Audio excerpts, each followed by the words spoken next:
إن الحمد لله نحمده ونستعينه ونستغفره ونعوذ بالله من شرور أنفسنا ومن سيئات أعمالنا من يهده الله فلا مضل له ومن يضلل فلا هادي له وأشهد أن لا إله إلا الله وحده لا شريك له وأشهد أن محمدا عبده ورسوله اللهم صل على محمد وعلى آل محمد كما صليت على إبراهيم وعلى آل إبراهيم إنك حميد مجيد اللهم بارك على محمد وعلى آل محمد كما باركت على إبراهيم وعلى آل إبراهيم إنك حميد مجيد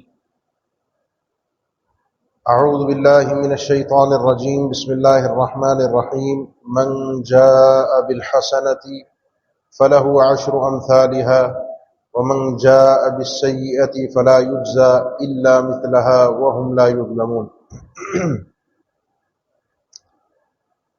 آپ بھائیوں سے جس موضوع پر گفتگو کرنی ہے وہ آپ کی اور میری اصلاح کے لیے ایک بات ہے۔ اللہ کی توفیق اور فضل سے آپ سب احباب جو محسوس ہو رہا ہے مسجد کے نمازی، اپنے اللہ کو ماننے والے اور اپنی کوشش اور بساط کے مطابق احسن عمل کرنے والے، لیبلوکم ایکم احسن عملا، کہ جو اخلاص اور سنت کے مطابق عمل ہوتا ہے اس کے مطابق آپ اور میں کوشش کرتے ہیں کہ ہماری نیکیاں ہم سے سرزد ہو سکیں۔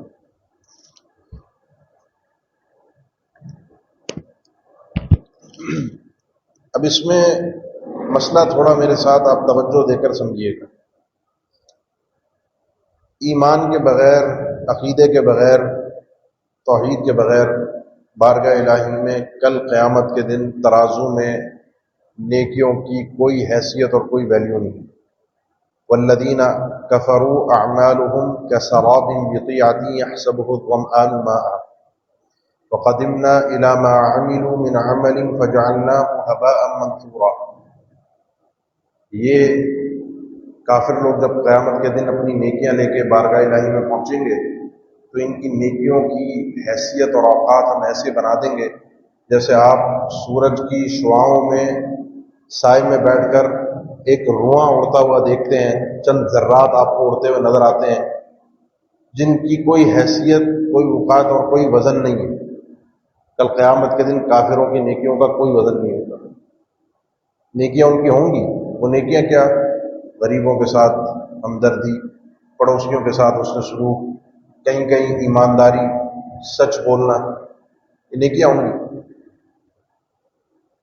ان نیکیوں کا صلہ ان کو ان کی دنیا میں مل جاتا ہے، تعریفوں کے پل بن جاتے ہیں، نام کی تختیاں لگ جاتی ہیں، کوئی ملک کا شہر، کوئی شہر کی سڑک، کوئی یونیورسٹی، کوئی جگہ ان کے نام سے موسوم ہو جاتی ہے۔ آپ کے ایجوکیشن بورڈ میں، تاریخ کی کتابوں میں، مطالعہ پاکستان میں، اسلامیات کے سبجیکٹ میں کہیں کہیں ان شخصیات کے تذکرے آ جاتے ہیں، بچے پڑھ لیتے ہیں، جان لیتے ہیں۔ یہ تعریف ہی ان کی نیکیوں کا صلہ ہے۔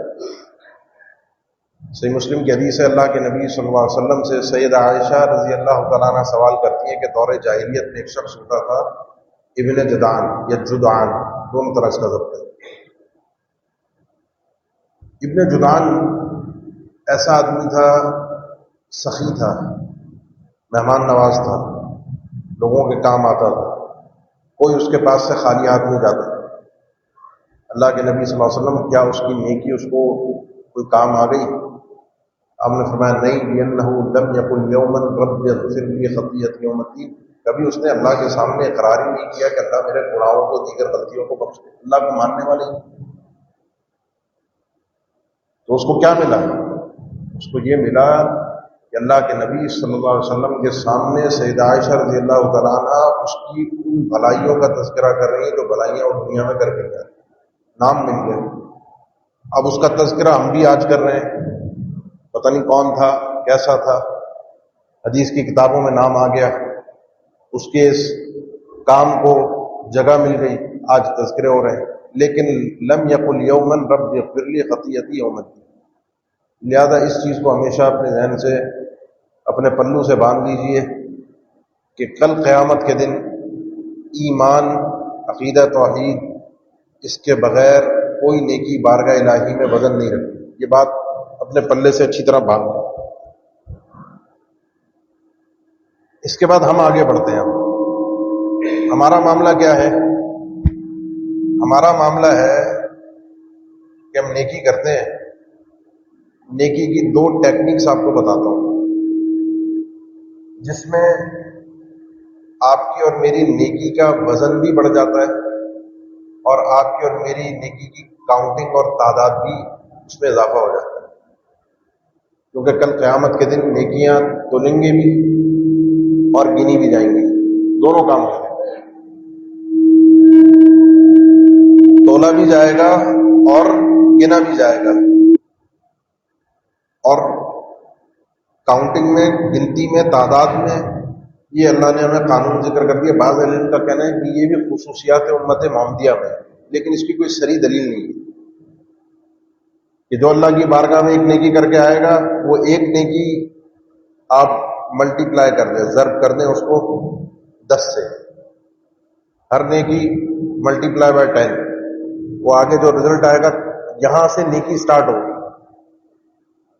آگے قرآن مجید میں اللہ نے ذکر فرمایا کہ مثل الذین ينفقون اموالهم في سبيل الله كمثل حبة انبتت 7 سنابل في كل سنبلة 100 حبة والله يضاعف لمن يشاء۔ ایک نیکی کرے گا، اس کی مثال ایک دانے کی ہے جس سے ایک بالی نکلتی ہے، اس میں پھر آگے 100 دانے ہوتے ہیں، ہر دانے میں 700، یعنی ایک نیکی 700 گنا تک بھی جاتی ہے تعداد میں، 700 گنا تک۔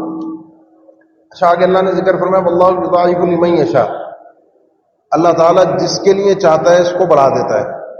اس کے دو مفہوم اہل علم نے ذکر کیے کہ 10 تک تو سب کے لیے ہیں، 700 تک جس کے لیے چاہے بڑھا دے، اور ایک اور مفہوم ہے کہ 700 سے بھی آگے جس کے لیے چاہے بڑھا دے، اس کی کوئی حد نہیں ہے۔ پر بات سمجھ رہے ہیں؟ اب یہ 1 سے 700 تک یا 700 سے آگے میں نے کیسے پہنچنا ہے اور اپنی نیکی میں وزن کیسے پیدا کرنا ہے، یہ طریقہ سمجھ رہے ہیں، ورنہ نیکی تو آپ کی اخلاص ہے، سنت کے مطابق ہے، قابل قبول۔ مومن جو ہے نا، مومن، آپ میں سے اگر کوئی کاروباری لوگ ہوں، کاروباری آدمی نا بڑا سیاڑا ہوتا ہے، تیز ہوتا ہے، نئے نئے آئیڈیے لگا لیں۔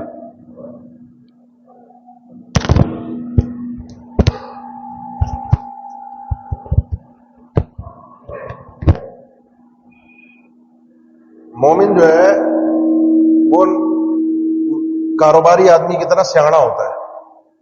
کاروباری آدمی نا وہ کم سرمایہ میں زیادہ منافع کمانے کی کوشش کرتا ہے، کم ٹائم میں زیادہ سودا بیچنے کی کوشش کرتا ہے، ایسے ہی ہے نا۔ اور نئی سے نئی چیز، زیادہ سے زیادہ چیز مارکیٹ میں پہلے میرے پاس آئے، پہلے مجھے پتہ چل جائے، بالکل یہی سوچ ایک مومن کی ہوتی ہے نیکیوں کے بارے میں۔ کم ٹائم میں کم چیزیں زیادہ کما جاؤں، اپنے آپ کو ملٹی پلائی بائی 10 نہیں، میرا اللہ واللہ یضاعف لمن یشاء میں شمار کر دے۔ کیوں؟ مسئلہ کیا ہے؟ مسئلہ یہ ہے کہ ایک اہل علم یہ بات کہہ گئے ویل لمن غلبت احادہ عشراتی، آدمی ہلاک ہو گیا، برباد ہو گیا جس کے پاس یہ ایک ایک والی جو چیزیں ہیں نا، یہ اس کی 10 والی چیزوں سے بھاری پڑ گئی۔ ایک ایک والی چیز کیا ہے؟ گناہ۔ یہ اللہ کی رحمت ہے کہ گناہ ایک کرو گے ایک ہی لکھا جائے گا۔ بخاری کی حدیث تو آپ سب کے علم میں ہوگی، ایک بندہ نیکی کا ارادہ کرتا ہے، نیکی کر لیتا ہے، 10 لکھ دی جاتی ہیں، نیکی کا سوچتا ہے میں کروں گا، نہیں کر پایا، 1 نیکی لکھ دی جاتی ہے۔ گناہ کا سوچتا ہے کروں گا، کر لیا، 1 گناہ لکھا جاتا ہے۔ گناہ کا سوچا کروں گا، نہیں کیا، لیکن روایات میں بتاتے ہیں لِأَنَّهُ تَرَكَ مِن جَرَّائِي، اللہ تعالیٰ فرماتا ہے جیسے قدسی اس بندے نے میری عظمت و جلال کی وجہ سے گناہ چھوڑا تھا، اب یہ گناہ کرنے، ارادہ کرنے کے بعد نہ کرنا اللہ کے لیے، یہ ایک اور نیکی لکھ دی جاتی ہے۔ کیا نہیں ہے اس نے کچھ نہیں، بس گناہ چھوڑ دیا ہے۔ گناہ کا موقع آیا تھا، جھوٹ بول کے کما سکتا تھا، جھوٹ بول کے بچ سکتا تھا، گناہ کا موقع تھا نماز چھوڑ سکتا تھا، گناہ کا موقع تھا کسی کو دھوکہ دے سکتا تھا، گناہ کا موقع تھا چوری کر سکتا تھا، گناہ کے مواقع آتے گئے، لیکن اللہ کی عظمت و جلال اس کے دل و دماغ میں آئی، لولا ان رأى برہان ربی. ایسے موقعوں پر، گناہ کے موقعوں پر اللہ تعالیٰ اپنے بندے کو اپنی برہان دکھاتا ہے، اور برہان یہی ہوتی ہے کہ دیکھ بندے، اگر یہ گناہ تو نے چھوڑ دیا تو اس کے بدلے اللہ کے ہاں بہت کچھ ملے گا. اس وقت اللہ کا احترام، اللہ کی عظمت، اللہ کا جلال، اللہ کا اکرام، اللہ کی قدر و منزلت انسان کے دل میں آ جاتی ہے. اللہ کی توفیق ہے، بندہ گناہ چھوڑ دیتا ہے، اس کے لیے ایک نیکی لکھی جاتی ہے. اب جس بندے کی یہ ایک ایک والے گناہ جو ہے یہ 10 700 گناہ نیکیوں پر بھاری ہو گئے، تو بتائیں یہ ہلاک و برباد ہو گیا یا نہیں ہوگا؟ اب مجھے پہنچنا ہے 700 تک، 700 سے آگے. اللہ یضاعف لمن یشاء، اللہ جس کو اتنا آگے بڑھا. اس کے لیے دو باتیں بس عرض کرنی ہے، لمبی چوڑی بات نہیں ہو، تاکہ آپ کو بات سمجھ میں آ جائے، کیونکہ زیادہ لمبی چوڑی بات ہو جاتی ہے نا تو بات بھول بھی جاتی ہے. اللہ کے نبی صلی اللہ علیہ وسلم نماز پڑھی، ذکر کیا، اٹھ کے چلے گئے، اپنا کام کاج نپٹایا، دن چڑھ گیا، واپس آئے، اپنے گھر میں تشریف لے کر گئے. آپ کی بیوی بیٹھی ذکر و اذکار میں تھی. پوچھا اما زلتی اعلیٰ تلک الحال التی ترکتک علیہا، صبح سے اسی طرح بیٹھی ہو جب میں چھوڑ کر گیا تھا، اس وقت سے اب تک یہی بیٹھی ہو اور ذکر و اذکار کیے جا رہی ہو؟ کہنے لگی ہاں. مطلب ایک اندازے سے گھنٹوں کی کہانی تو ہوگی، کم از کم کچھ نہیں فجر کے بعد سے لے کر سورج اوپر آنے تک 1.5 سے 2 گھنٹے تو لگ ہی جاتے ہیں کم از کم. فرمایا کہ میں نے لو قلت بعد کی 4 کلمات، تم نے جتنا ذکر کیا، جتنی بات کی، اس سب سے زیادہ بھاری میرے 4 کلمے تھے جو میں نے اس وقت ادا کیے تھے. ذکر کیا میں نے، اس میں 4 کلمات تھے، تو تمہارے اس 1.5-2 گھنٹے کے ذکر سے زیادہ بھاری ہے، وزن میں زیادہ بھاری ہے. اور وہ کیا ہے آپ کے علم میں ہے؟ میرے خیال ہے ہوگا اکثر کے علم میں. سبحان اللہ وبحمدہ عدد خلقہ ورضا نفسہ وزنۃ عرشہ ومداد کلمات. سبحان اللہ وبحمدہ، اب عدد خلقہ ورضا نفسہ وزنۃ عرشہ ومداد کلمات، یہ 4 کلمات. یہ ہے ڈھنگ اور سلیقہ نیکی کرنے کا، ٹیکنیک نیکی کرنے کی. کس وقت کیا کرنا ہے؟ تھوڑے سے ٹائم میں زیادہ اجر کما جاؤ، فائدہ بھی ہو جائے، میں اپنا اور کام بھی کر لوں، مجھے بھی فائدہ ہو جائے، اور اس میں نیکی اور اجر، میرا پلڑا، میرا ترازو، واللہ یضاعف لمن یشاء، یہ بڑھ جائے. یہ طریقہ کار مجھے اور آپ کو تھوڑا سا سوچنا پڑے گا، کس وقت کیا کرنا ہے. میں ایک مثال دیتا ہوں. اور فجر کی سنتیں ہم پڑھتے ہیں، نماز میں عام طور پہ جتنا آپ کہتے ہیں جتنا گڑ ڈالو اتنی مٹھاس ہوگی، جتنی آپ تلاوت کریں گے، جتنا ذکر و اذکار کریں گے، اتنی نماز افضل ہوگی. لیکن فجر کی نماز تقریباً اہل نے لکھا ہے فجر کی سنتیں جو ہیں ان کو مخفف پڑھنا، ہلکا پڑھنا، ان کے اندر تخفیف کرنا. جیسے عائشہ فرماتی مجھے تو بعض اوقات یہ لگتا پتہ نہیں سورہ فاتحہ ابھی پڑھی ہے یا نہیں پڑھی. پڑھتے تو تھے سورہ فاتحہ، لیکن نماز وہ 2 رکعت جو ہیں وہ ذرا تیز ہوتی تھی آپ صلی اللہ علیہ وسلم. اس لیے اہل لکھتے ہیں فجر کی سنتیں انسان کو جلدی پڑھنی چاہیے. سنت یہ ہے قل یا ایھا الکافرون اور قل ھو اللہ احد، تلاوت 2 کی ہو، اور نماز جو ہے وہ تھوڑی سی اسپیڈ آپ کی تیز ہو. کیوں؟ کیونکہ اس وقت اللہ کے حبیب نے اللہ کی عبادت اس طریقے سے کی تھی. اس وقت اللہ کو یہ ادا پسند ہے، اور جس وقت اللہ کو جو ادا پسند ہو وہ ہم کریں گے تو واللہ یضاعف لمن یشاء. کیونکہ عبادت میں نے آپ نے اللہ کی مرضی کے مطابق کرنی ہے، اپنی مرضی کے مطابق تو نہیں کرنی. جب ہم کہتے ہیں نا سنت، تو سنت کے اندر یہ ساری چیزیں شامل ہوتی ہیں، ٹائم بھی، طریقہ بھی، کیفیت بھی، اس کی مقدار بھی، کم زیادہ، ہلکا بھاری. بھئی عید کے دن قربانی کرتے ہیں آپ، اگر ایک قربانی آپ عام دنوں میں کریں، ویسے کریں، اور آپ کو اللہ نے نوازا ہے، آپ کہتے ہیں میں غریبوں کو کھلا دیتا ہوں، افضل ہے نا. آپ خود کھائیں گے، چلے کھا لیا، لیکن کسی غریب کو کھلائیں گے زیادہ بہتر ہوگا. لیکن عید کے دن قربانی کر کے پہلے اپنی قربانی سے کھانا، خود کھانا، اہل کہتے ہیں افضل ہے. کیوں؟ کیونکہ اللہ کے حبیب نے جب یہ قربانی جو اللہ کی عبادت ہے، عظیم ترین عبادتوں میں سے ایک عبادت ہے قربانی. قل ان صلاتی و نسکی و محیای و مماتی للہ رب العالمین. اللہ کے نبی صلی اللہ علیہ وسلم نے، اللہ کے محبوب نے قربانی کرنے کے بعد دن کا آغاز قربانی کے گوشت سے کیا تھا۔ آپ کا ناشتہ ہی وہ تھا، آپ نے کھائے قربانی کا گوشت۔ امام شافعی رحمہ اللہ فرماتے ہیں کہ کلیجی جو ہے وہ جلدی پک جاتی ہے، گوشت میں سب سے زیادہ تیز جلدی کلیجی پک جاتی ہے، تو اگر جلدی کھانے کا ہو تو کلیجی پکا کے جلدی کھا لے۔ یہ کوئی سنت نہیں ہے کہ کلیجی کھانا سنت ہے، بعض لوگوں میں مشہور ہے کہ عید کے دن کلیجی کھانا سنت ہے۔ سنت میں قربانی کا گوشت کا ذکر ہے، بس قربانی ہے، وہ کلیجی بھی اسی کے اندر شامل ہے اور ہر چیز اس کے اندر شامل ہے۔ کیا کریں گے بات سمجھیں تھوڑا سا۔ یہ ایک طریقہ کار ہوتا ہے کہ کس ٹائم پر کس عبادت کو کس انداز میں کرنا ہے تاکہ اس سے اجر زیادہ مل جائے۔ مثال کے طور پہ عام حالات میں نماز جو ہے وہ افضل ہے عام ذکر و اذکار، عام دعائیں، عام قرات قرآن سے۔ کیوں؟ کیونکہ نماز میں ذکر بھی ہے، قرات قرآن بھی ہے، دعا بھی ہے، سب کچھ آ گیا، اور سب سے بڑھ کر سجدہ آ گیا۔ لیکن آپ عصر کے بعد اور فجر کے بعد، فرض پڑھنے کے بعد، اب آپ کے علم میں کوئی نماز نہیں ہے تو آپ کچھ بھی نہیں پڑھیں گے۔ اللہ کے نبی نے منع فرمایا۔ اس وقت واللہ یضاعف لمن یشاء میں کیا چیز جائے گی؟ آپ کا قرات قرآن۔ بلکہ اس وقت جو سنت ہے وہ ذکر و اذکار ہے جو اللہ کے نبی صلی اللہ علیہ وسلم صبح اور شام کو کیا کرتے تھے، یہ دعاؤں سے افضل ہے۔ پھر کچھ وقت دعاؤں کا ہے، کس ٹائم پہ کیا کرنا ہے، تھوڑا سا کرنا ہے زیادہ اجر مل جائے، یہ طریقہ ہے۔ مومن ان طریقوں سے، لفظ تو مناسب نہیں ہے لیکن بازاری لفظ ہے، سمجھانے کے لیے استعمال کر رہا ہوں، کھیلتا ہے مومن۔ کھیلنا نہیں ہوتا ہے تو عبادات ہے، لیکن کھیلنے سے مراد یہ ہے کہ بندہ تفنن اختیار کرتا ہے کہ کس طریقے سے تھوڑے ٹائم میں، تھوڑے کام میں زیادہ سے زیادہ اپنے پلڑے کو میں بھاری کر سکوں، زیادہ سے زیادہ اپنے کھاتے میں وہ ملٹی پلائی بائی 10 کے بجائے 700 آ جائے یا اس سے زیادہ۔ واللہ یضاعف لمن یشاء، نیکی تو کرنی ہے، تھکنا تو ہے ہی، کیونکہ یہ تو میرا مقصد حیات ہے۔ وما خلقت الجن والانس الا لیعبدون، میں پیدا اس کام کے لیے ہوں، میں دنیا کے لیے پیدا نہیں ہوا۔ میں دنیا کے کام کاج، دنیا کے معاملات، دنیا کے ساتھ میل جول، کس کو کیا اچھا لگتا ہے، کس کو کیا برا لگتا ہے، اس کام کے لیے پیدا نہیں ہوا۔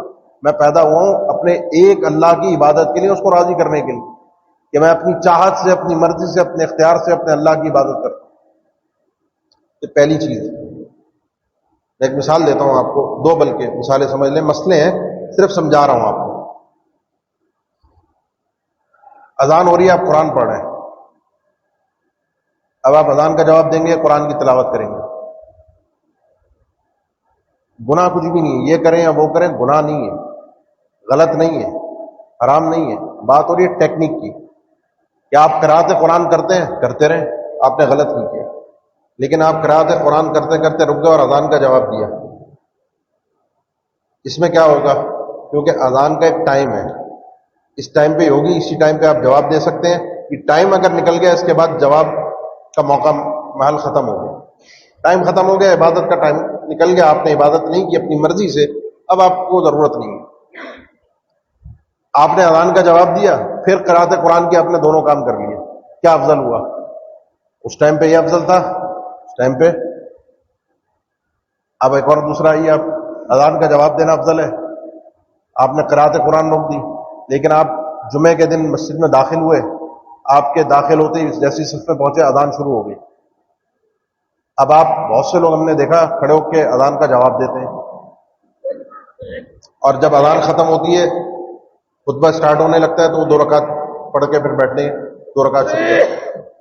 پہلے ہم نے کہا کہ قرات قرآن چھوڑ کر آپ اذان کا جواب دیں کیونکہ اس کا ٹائم نکل جائے گا۔ یہاں اہل علم کہتے ہیں کہ آپ کو چاہیے 2 رکعت فوراً شروع کر دیں، اذان کا جواب چھوڑ دیں۔ کیوں؟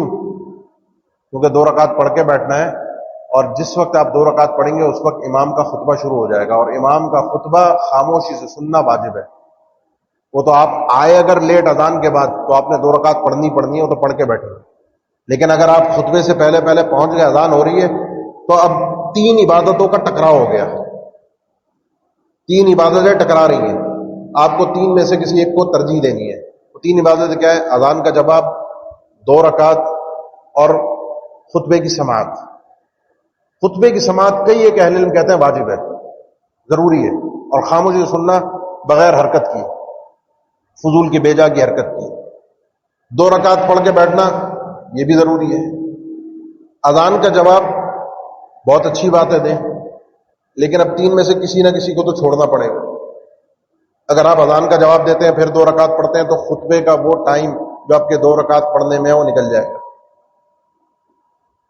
یہ ایک انداز ہوتا ہے، ایک اسلوب ہوتا ہے کہ کس موقع پر کس نیکی کو میں نے کس طریقے سے فوقیت دینی ہے. ٹکرا گئے یہ کئی ایک نیکیاں آپس میں ٹکرا گئے، کس طریقے سے میں ان کے ساتھ معاملہ سر پیش ہوں.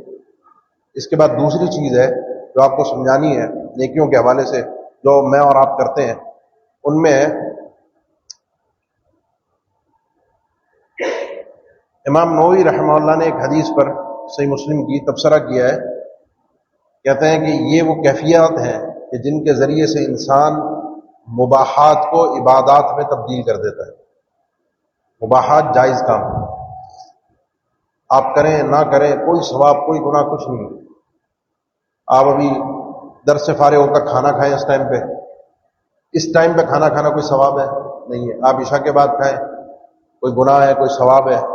ہاں کھانا سیدھے ہاتھ سے کھانا، اپنے آگے سے کھانا، بسم اللہ پڑھ کے کھانا، یہ جتنے آپ کام کریں گے اس کا اجر ہے، لیکن کسی بھی ٹائم کھائیں. یہ مباحات ہوتے ہیں جائز کام. یہ انہوں نے ذکر کیا ہے ایک حدیث پہ، اور وہ حدیث ہے کہ اللہ کے نبی صلی اللہ علیہ وسلم نے ارشاد فرمایا صحابہ سے، فی بضع احادیکم صدقہ. اس مسئلے میں نا امام مسلم نے کئی احادیث ذکر کی ہیں. آخر میں فرمایا کہ ایک دوسری حدیث میں صحابی کو فرمایا کہ اتنا کر لے بھائی کہ اگر تو اپنے شر سے دوسروں کو محفوظ رکھ سکتا ہے تو یہ بھی تیری طرف سے ایک نیکی اور صدقہ ہوگا دوسروں پر. انسان کو اپنے شر کے متعلق بھی پتہ ہونا چاہیے. کوئی یہ نہ سمجھے کہ میرے اندر کوئی شر نہیں، میں نیک پاک باز ہوں، مجھ سے کسی کو کوئی تکلیف ہو ہی نہیں سکتی. یہ جب گھمنڈ انسان میں آ جائے ڈوب گیا. یہ تو شیطان اس کو ایسا لے کے غرق کرے گا کہ اس کو پتہ بھی نہیں چلے گا. اپنی برائی اور اپنے شر کا انسان کو ادراک ہونا چاہیے، میرے اندر کیا برائی ہے کیا شر ہے، اور موقع موقع پر کوشش کرے کہ جب وہ وقت آئے کہ جس وقت اس کا وہ شر باہر نکل کے آ سکتا ہے، اس کی زبان میں تیزی ہے، وہ بدتمیز ہے، اس کی نگاہوں میں ایسی نگاہیں ہیں کہ سامنے والے کو دیکھنے سے تکلیف ہوتی ہے، اس کے سلام کے انداز سے لوگوں کو تکلیف ہوتی ہے، اس کے آنے جانے سے لوگوں کو تکلیف ہوتی ہے. بندہ محسوس تو کرے میرا شر کیا ہے جس سے لوگوں کو تکلیف ہو رہی ہے، اس شر کے موقع پر اپنے شر سے لوگوں کو بچا لے. یہ اس نے ایک نیکی کر دی احسان کر. حالانکہ یہ آتے جاتے انسان سوچتا بھی نہیں. اب امام مسلم رحمہ اللہ جو حدیث پیش کی اللہ کے نبی صلی اللہ علیہ وسلم کا فرمان سیدنا ابو ہریرہ سے ہے کہ تم میں سے ایک شخص اپنی بیوی سے حلال تعلقات قائم کرتا ہے اس پر بھی تمہارے لیے اجر ہے. بیوی سے حلال. صحابہ کو بھی حیرت ہوئی، اور عام طور پہ صحابہ سوال نہیں کرتے تھے، حیرت کے مارے انہوں نے پوچھا اللہ کے نبی آیات یحدون شہوۃ و فی اجر. اللہ کے نبی یہ کام جو ہے نا اس میں اسلام، اللہ، رضا، اخلاص کہاں ہوتا ہے بھائی؟ عبادت اجر تو عبادت پر ملتا ہے. یہ تو 100% انسان کی اپنی خود غرضی ہے، یعنی اپنا وہ اس کا اپنا مقصود ہے، اپنی چاہت ہے. یہ تو اسلام سے پہلے بھی تھا. لوگ مسلمان جب دین نہیں آیا تھا، اللہ کے نبی صلی اللہ علیہ وسلم نہیں آئے تھے، تب بھی یہ چیز تھی نسلوں میں. آگے بھی ہوگی، کافر بھی ہے مسلمان بھی ہے، سب میں. ہمیں کیوں اجر مل رہا ہے؟ یہ تو اس میں تو کوئی نیت ہی نہیں ہوتی انسان کی نیکی کی. آپ صلی اللہ علیہ وسلم نے ایک چیز سمجھائی، کہا کہ ایک بات بتاؤ کہ ارأیتم لو وضع فی حرام اکان علیہ وزر. اگر یہی کام یہ آدمی کسی حرام طریقے سے کرے تو کیا اس کو گناہ ملے گا؟ فرمایا ہاں. فرمایا اگر حرام طریقے سے گناہ ہے تو حلال طریقے سے کرنے پر اجر کیوں نہیں ملے گا؟ اب امام نووی کا جو تبصرہ اس کو ذرا ساتھ ملائیے. بہت سے لوگ ایسے ہیں جو گناہ کر سکتے ہیں، اور یہ چیز ایسی ہے کہ جو شیطان دل میں ابھارتا بھی. ہم تو ہمارے ایک دوست ہیں، تھوڑا آپ سب، میں بھی ذرا تھکاوٹ میں ہوں، آپ بھی میری طرح، ہم اہل حدیث جو ہے نا اکثر غصے میں لال پیلے ہوئے بیٹھے ہوتے ہیں، میں بھی اور آپ بھی، ایسے ہمارے چہرے ہوتے ہیں. تو وہ ہمارے ایک دوست ہیں، وہ کہتے ہیں کہ ہم ایسے دور میں پیدا ہوئے ہیں نہ دوسری شادی بھی ہے جرم ہے اور لونڈیوں والا بھی حساب کتاب نہیں ہے. ورنہ پہلے تو انسان کو اللہ کی طرف سے ایک آسانی تھی، لوگ شادیاں بھی زیادہ کرتے تھے، طلاقیں بھی ہو جاتی تھی، پھر شادیاں ہو جاتی تھی اور لونڈیاں بھی ہوتی تھیں. اب ایک ہی کی بیوی ہے، زیادہ تر کسی نے بہت تیر مار لیا، 2 کر لی، بڑا مجاہد ہو گیا. اب مسئلہ یہ ہے میرے بھائی کہ حرام کی طرف جا بھی سکتا ہے آدمی، طاقت بھی ہے اور شیطان ابھارتا بھی ہے، جیب میں پیسے بھی ہیں، لیکن نہیں جاتا. ساری زندگی اگر ایک ہی شادی ہے تو وہ ساری زندگی اپنی ایک ہی بیوی کے پاس رہا، ساری زندگی کبھی نہیں گیا، کہیں اس نے غلط کام نہیں کیا. کیوں نہیں کیا؟ سوال یہ کیوں نہیں کیا؟ اس کے دماغ میں کبھی اتنا غور سے آیا نہیں، بس اس کے ذہن میں یہ کہ اللہ نے حرام کیا ہے، بھائی حرام کے پاس نہیں جانا. دنیا جاتی ہے، لوگ ہیں، میں نہیں جاؤں گا. بس یہ اس کے دماغ میں سوچ رہتی ہے. اس حوالے سے وہ اپنے آپ کو پاک دامن، پاک باز، عفت و پاک دامنی کے ساتھ رکھتا ہے.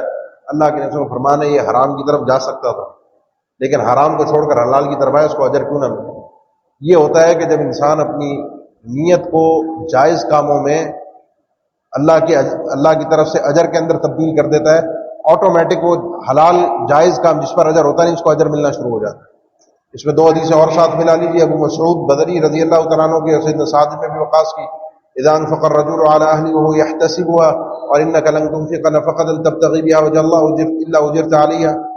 اللہ کے نبی صلی اللہ علیہ وسلم نے فرمایا جب کوئی بندہ اپنے بیوی بچوں پر خرچہ کرتا ہے، جتنے آپ مرد حضرات شادی شدہ ہیں آپ سب پر فرض ہے شرعاً، اخلاقاً، معاشرے کے رسم و رواج کے مطابق ہر طرح سے کہ مرد کمانے کے لیے نکلے گا، دھکے کھائے گا، دھول میل سب کو اس نے برداشت کرنی ہے.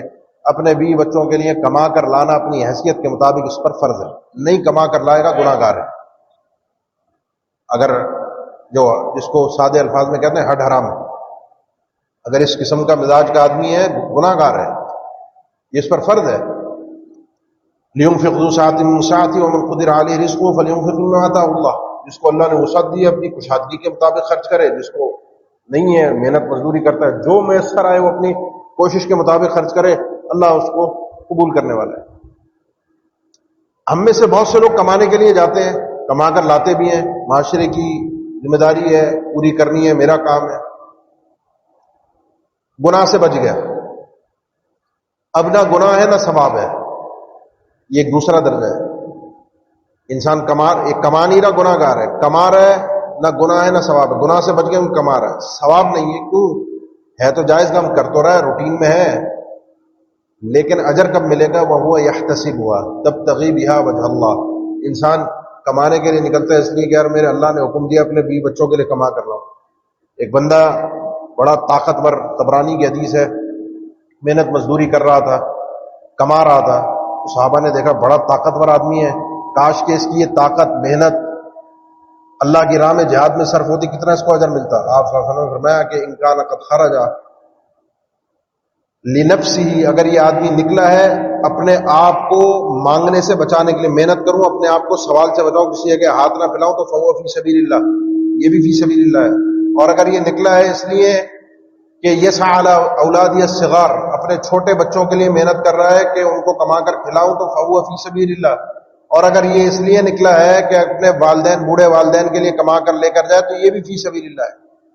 تو انسان نکلتا ہے، سوچتا ہے کہ میرے اللہ نے مجھے حکم دیا ہے، اللہ کی رضا اسی میں ہے، میرے اللہ کا حکم یہی ہے، تب تغی بہا وجہ اللہ. سے سعد کو فرمایا تھا کہ اللہ کا وجہ، کہ مجھے کل قیامت کے دن اللہ کا دیدار ہوگا.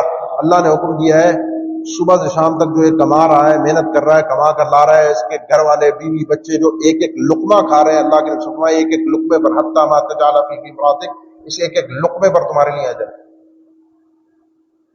یہ ہے کہ انسان جائز کاموں کو نیت کے ذریعے سے تبدیل کر دیتا ہے کس میں؟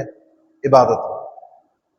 آپ صلی اللہ علیہ وسلم نے فرمایا نا کہ ایک انسان کوئی درخت لگا دیتا ہے، بھائی اللہ کا حکم ہے سایہ ہو جائے گا، پرندوں کو رہنے کے لیے گھر مل جائے گا، کوئی پھل ول ہو گیا کوئی کھا لے گا.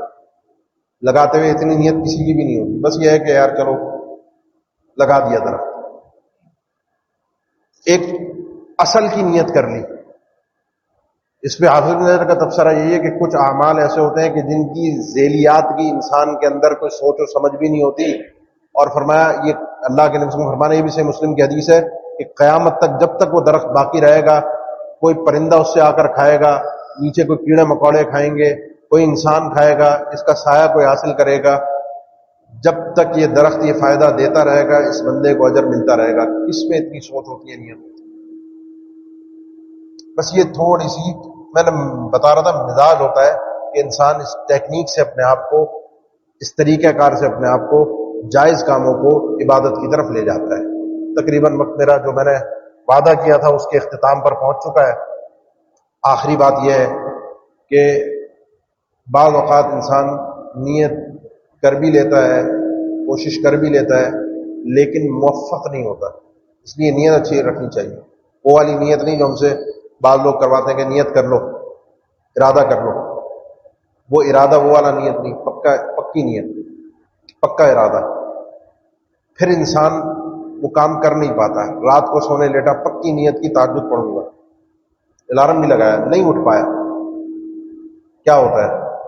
مثل ما کان یعمل مقیما صحیحا. اللہ تعالیٰ فرشتوں کو کہتا ہے بھائی یہ بندہ آج بیمار ہے، آج مسافر ہے، اس نے جو تہجد پڑھنی تھی، جو روزہ رکھنا تھا، یہ رخصت اس کو اللہ تعالیٰ نے دی ہے، بیماری اور سفر کی رخصت ہے.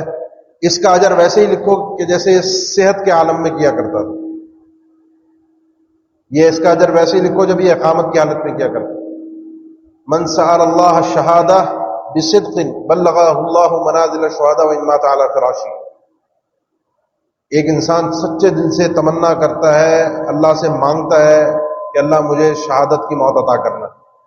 سچے دل سے اس کے دل میں تمنا ہے اور نہیں ملی اسے شہادت، مرا وہ اپنے بستر پر، لیکن اس کی سچی نیت کی وجہ سے اللہ تعالیٰ اس کو شہداء کے مقام اور مرتبے تک پہنچا دیتا ہے. واللہ یضاعف لمن یشاء. جہاں سے بات شروع ہوئی تھی کہ اللہ جس کے لیے چاہتا ہے اس چیز کو بڑھا دیتا ہے. اور میری جتنی گفتگو تھی اس میں نے دو چیزیں شروع میں دو لفظ کہے تھے، اخلاص اور سنت. لیبلوکم ایکم احسن عملا. یاد ہوگا نا آپ کو میں نے کہا ہم اسوب عمل، اخلص عمل کہ جو سنت کے مطابق ہو اور اخلاص کے مطابق ہو. سنت کے مطابق چند چیزیں میں نے بتائیں ٹیکنیکس میں کہ سنت کے مطابق ٹائم، سنت کے مطابق جگہ، تھوڑے سے میں زیادہ اجر مل جاتا ہے. چند مسائل آپ کو ذکر کیے نا، گوشت کھانا قربانی کا، وہ ذکر سبحان اللہ وبحمدہ، اور آخر میں نے آپ کو بتایا نیت سے انسان کس طریقے سے اپنے فائدہ اٹھاتا ہے اور اس نیت کے ذریعے سے وہ مرتبے حاصل کر لیتا ہے جو کام اس نے کیے ہی نہیں ہوتے. کیوں؟ واللہ یضاعف لمن یشاء. یہ اللہ کا ہم پر فضل ہے، اللہ کی ہم پر رحمت ہے. ہم نیکیاں کرنے والے اگر ہیں، اللہ نے اگر توفیق دی ہے تو کوشش کریں اس میں دماغ بھی نیکیوں میں ایسے ہی چلائیں جیسے کاروبار میں، دنیا کے معاملات میں تیز چلتا ہے. ایک دوسرے کو پیچھے کرنے کی پیچھے پڑے ہوتے ہیں، ایک دوسرے سے آگے کرنے کی فکر ہوتی ہے. تو نیکیوں میں بس پیچھے کسی کو، یعنی کوئی نیچے گر جائے کوئی پیچھے رہ جائے، یہ نہیں ہے. نیکیوں میں ہوتا ہے بس میں آگے نکل جاؤں، وہ پیچھے ہو جائے جان بوجھ کے، یہ سوچ نہیں ہوتی، وہ حسد ہو گیا نا.